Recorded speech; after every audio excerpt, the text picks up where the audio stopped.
Gracias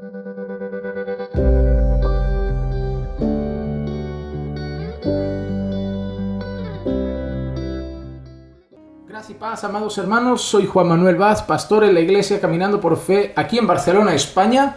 Iglesia que espero que visiten un día y que podamos disfrutar juntos de un precioso culto al Señor.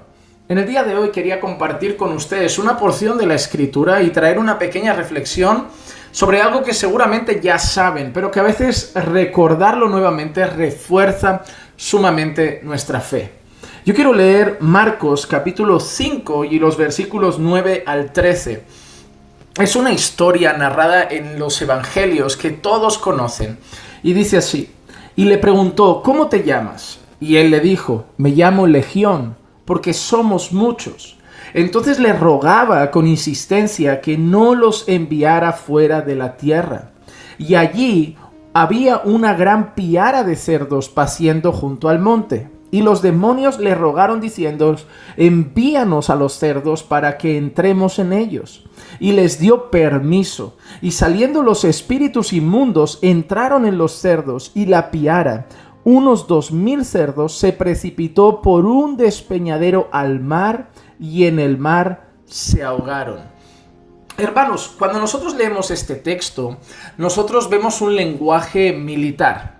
¿Y por qué decimos esto? Por el nombre que le ofrecen esos demonios que están dentro de ese gadareno, y le dice que son legión. Los historiadores dicen que una legión se formaba por un grupo de entre 5 o 6 mil soldados.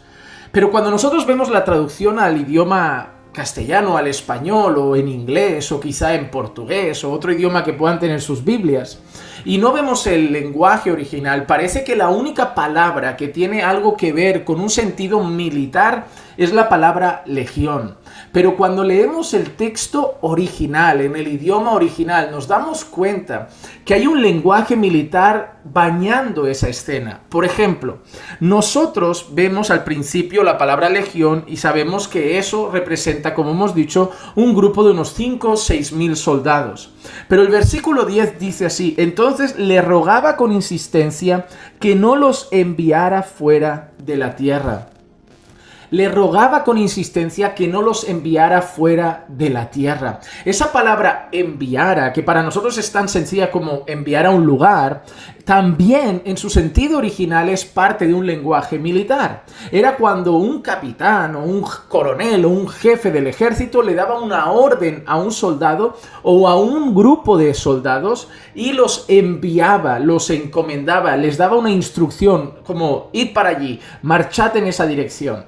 Entonces la palabra que nosotros leemos en castellano quizá no lo parece tanto, pero la palabra en el idioma original, que los enviara, también tiene una connotación militar, como la orden de un capitán, la orden de un jefe que envía a sus soldados y sus soldados deben obedecer. Pero no solo esa palabra, mira cómo sigue. Y había allí una gran piara de cerdos paciendo junto al monte. Versículo 12. Y los demonios le rogaron diciendo, envíanos a los cerdos para que entremos en ellos.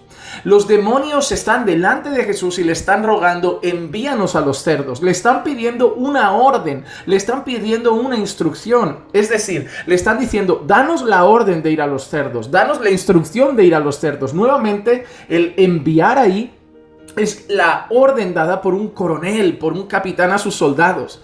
Entonces están llegando esos demonios sumisos ante Jesús, pidiendo que Jesús les dé una orden y ellos la van a obedecer. Y luego sigue diciendo, y les dio permiso. Ese les dio permiso, en castellano quizá no lo parece, pero en el idioma original vuelve a ser una frase, unas palabras con sentido militar. Les dio permiso, les permitió hacer algo. Es como cuando el coronel les da permiso a sus soldados para hacer algo, o les da permiso a sus soldados para descansar, pero todo el tiempo la escena refleja como si hubieran unos soldados sumisos a las órdenes de un capitán, de un coronel, de un general. Dice, y les dio permiso, y saliendo los espíritus inmundos, entraron en los cerdos, y la piara, unos 2000, se precipitó por un despeñadero al mar, y en el mar se ahogaron. ¿Qué podemos aprender de esto, amados hermanos? En primer lugar, que no importa si es 1, 2, 5,000 o 6,000 demonios, que los demonios se sujetan a las instrucciones del gran capitán, del gran general, del gran coronel, del rey de reyes y del señor de señores.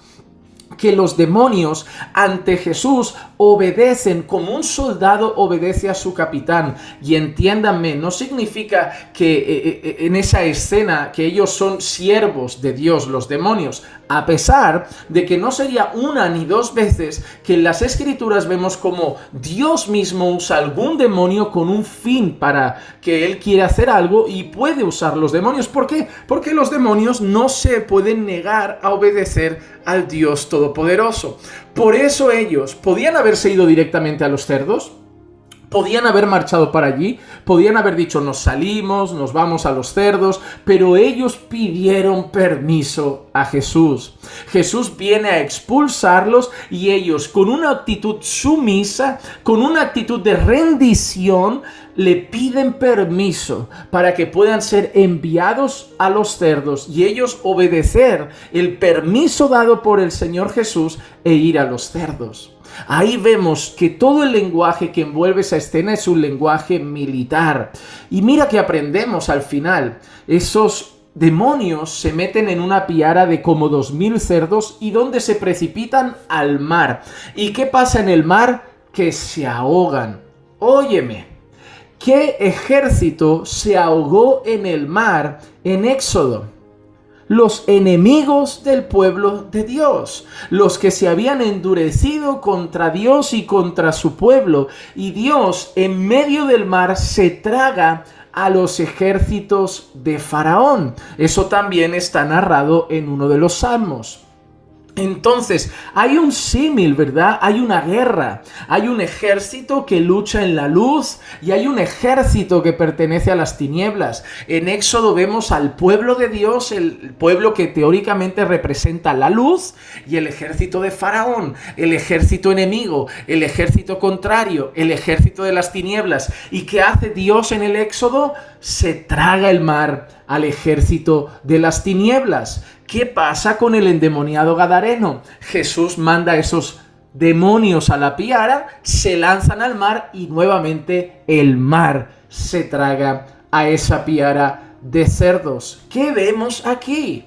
Existe una guerra espiritual, hay una batalla y debemos ser conscientes de ello. Existe una guerra que muchas veces no vemos con nuestros ojos, pero nosotros podemos percibir en cierta manera que esa guerra es real, y además de eso podemos percibir en nuestras propias carnes muchas veces la opresión y las obras del enemigo intentando entorpecer el avance del reino de Dios en la tierra. Sin embargo, ¿qué vemos en esta escena como la que vemos en Éxodo o como la que vemos con el endemoniado gadareno? Que los demonios ya están derrotados. Ellos no tienen nada que hacer frente al Dios Todopoderoso. No es un ejército que está luchando de igual a igual. No es un ejército que compite. No es un ejército que tiene una posibilidad de ganar. No es un ejército que tiene la más mínima opción de ganar en esta batalla. Es un ejército derrotado.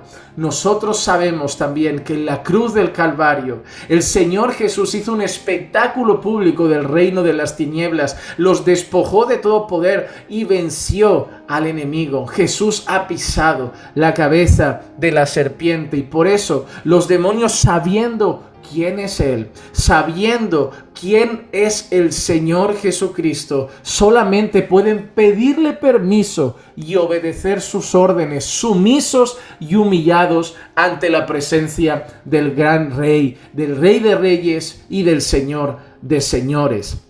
Amados hermanos, seamos conscientes de que la guerra es real, seamos conscientes de que hay una batalla espiritual, pero no nos atormentemos pensando que el enemigo tiene algo que hacer en la guerra, como que le puede echar un pulso a Dios.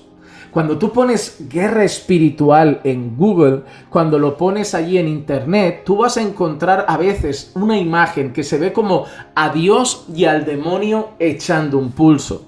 Si tú pones guerra espiritual, al menos yo lo encontré así en internet, te encuentras esa imagen, Dios así como azul o de luz blanca, y Satanás representando al demonio así como con fuego y echando un pulso, un mano a mano. Pero esa imagen no es real, esa imagen no es una imagen verídica, una imagen fiel de la guerra espiritual. ¿Por qué? Porque Satanás no le puede echar un pulso a Dios. Y tú dirás, bueno, a lo mejor los demonios se rinden ante las órdenes de Jesús, pero Satanás es más bravo, es más fuerte, es más rebelde. Bueno, mira el libro de Job. Si Satanás hubiera podido, no habría matado directamente a Job. Si Satanás no hubiera podido, no habría destrozado directamente la vida de Job. Pero Satanás iba hasta donde Dios le daba permiso. Así como los demonios, la legión del Gadareno solo fue hasta la piara porque Jesús les dio permiso, así Satanás en el libro de Job solo toca donde Dios le daba permiso. Toca su casa, pero no toques su familia o su vida. Toca su familia, pero no toques su vida. Toca su carne, pero no toques su vida. Y Satanás solo llegaba hasta donde Dios le permitía. Nosotros sabemos algo, hermanos. Nosotros tenemos un llamado como creyentes a resistir al diablo, resistir las acechanzas del enemigo, estar velando sabiendo que es astuto y va a querer poner tropiezos e impedimentos en nuestro caminar con Dios. Pero sabemos también que aquel que es de Dios, el maligno no lo toca. Y por lo tanto, caminamos seguros de que en esta guerra espiritual estamos en el bando ganador. Que eso te dé ánimo, porque yo sé que hay creyentes que muchas veces se preocupan demasiado con las cosas que hace el diablo como si pudiera contra el reino de Dios. Y no es así. Él sí puede perturbar, anda como león rugiente buscando a quien devorar, puede lanzar dardos, como la Biblia dice, los dardos del maligno, puede intentar poner tropiezos, pero él no va a ganar esta guerra. Él ha perdido. Y los demonios y Satanás saben que Cristo es el Rey vencedor. Quédate con estas palabras en tu corazón. Si te sirvió este devocional, esta pequeña reflexión, compártela con más personas. Ayúdanos a llevarlo a las redes, pásalo por WhatsApp, llévalo a más amigos y que todo el mundo sepa que Cristo ha vencido. Que la gracia y la paz de nuestro Señor Jesucristo sea con todos y cada uno de ustedes siempre. Y recuerden que los amamos en el Señor.